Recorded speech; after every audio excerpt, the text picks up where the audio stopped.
Well, howdy diddly dandy there, chums. It's I, Captain of the Steves, and today, chums, for you guys in the viewerverse, I've got something for your eye peepers. Heck yes, I have. So I'm going to be redoing my freighter base.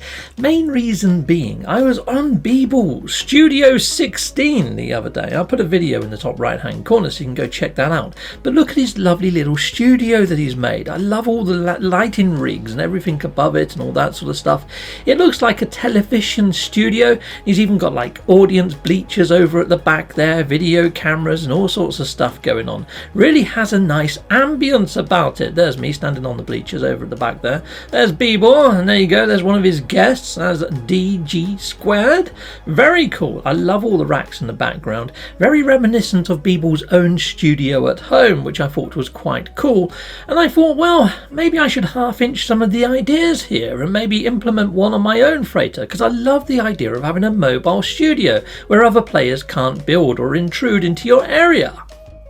So people, this is my old freighter base. As you can see here, it's quite functional at the front. I want to retain that, and at the back I've got a man cave right now with my collection of posters and decals and all that sort of shenanigans. I'm thinking of ditching the man cave, get rid of it completely, and yeah, maybe then build some sort of, I'm thinking more of an open air theatre for me, and maybe put in some fish tanks in the background. You know, like how I've got jellyfish in my studio, having fish tanks in the background.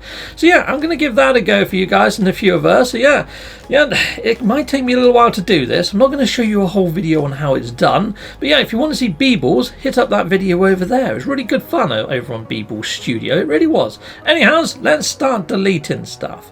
This could take me a while. So you know what? I've just gone down to the upgrade terminal, and you know what? I'm just going to go reset freighter base. I'm not bothered about all the parts. No. You know why? Because I can just chuck it into creative mode, can't I, people in the viewerverse? I forgot we could do this. At first, people, this option just didn't make any sense to me, this direction of play, but you know what? The more I use it and the more I get utilised, it's probably one of the most useful features in-game now, people. So yeah, completely got that wrong when it first dropped, didn't I? Yes, because I was a little bit miffed. I was like, why have they done this? Now I know, people. Yeah, it's for these sort of moments. Definitely is. Well, you play how you want, don't you now? So anyways, here I am, people, I reconvene. So yes, this is very similar to how it was before. I've just put all my storage vaults closer down here, and I've got some of those extractor things in the corner down here too. So it's probably even more useful than it once was. Still got my scanner here, so I can hit up all the galactic-y type stuff when I do a jump. Lovely jubbly, scandicated. I'm never going to leave my freighter anymore, people. But then I've got this outer deck here, and here we go. I've made an open-air theatre sort of thing. You know, where there's party in the park and all that sort of jazz.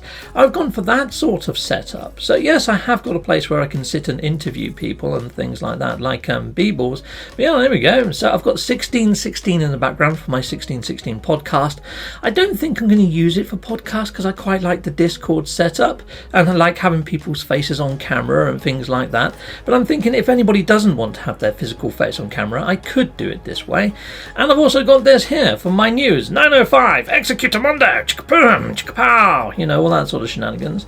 Yes, lovely. Can take a little pew here. Yeah, brilliant. And then interview people over on the sofas over there. Yes, very sort of Jonathan Ross. Awesome. So yeah, that's pretty much that. And there's my fish tanks. I couldn't glitch a jellyfish into one. I did try, but I gave up after about 15 minutes of trying. Okay, so over here I've got podiums 1, 2, 3, and 4. And I'm thinking if I'm ever doing the pet giveaways again, I can do it on my freighter. But I think that might limit me to people in my group, because I think only people in your group can see your freighter. So it does mean that you will have to have my friends code, or at least join me inside of my own game rather than ambiently, and I can only give away 3 eggs, and then those 3 people leave and another 3 people drop in. It might be a bit of a slower process, but I'll have more control over it, and at least players can't build on top of my blinking base and cause other issues. Yeah, so hopefully it will get rid of trolls and griefers. So yeah, I'm thinking this could work quite nicely. At the back here I've got my farm. I've made it so it's mainly for doing living glass, but I've got some other bits and bobs here for contraband, like Geknip. Until next time, people, I hope you enjoyed this, and I hope it gave you some ideas at home, people in the viewerverse. Goodbye, and goodbye again. Well, thank you very much for watching. If you like what you see, please hit a like and a subscribe, and I'd like to say a massive great big thank you to all of my backers over on Patreon and over on YouTube membership. Thanking you, backers. And if you want to support this channel, just don't skip the adverts. That throws revenue down my avenue. Or yeah, just stay with Captain Steve that little bit longer and hit something on this screen. There's merch here now too.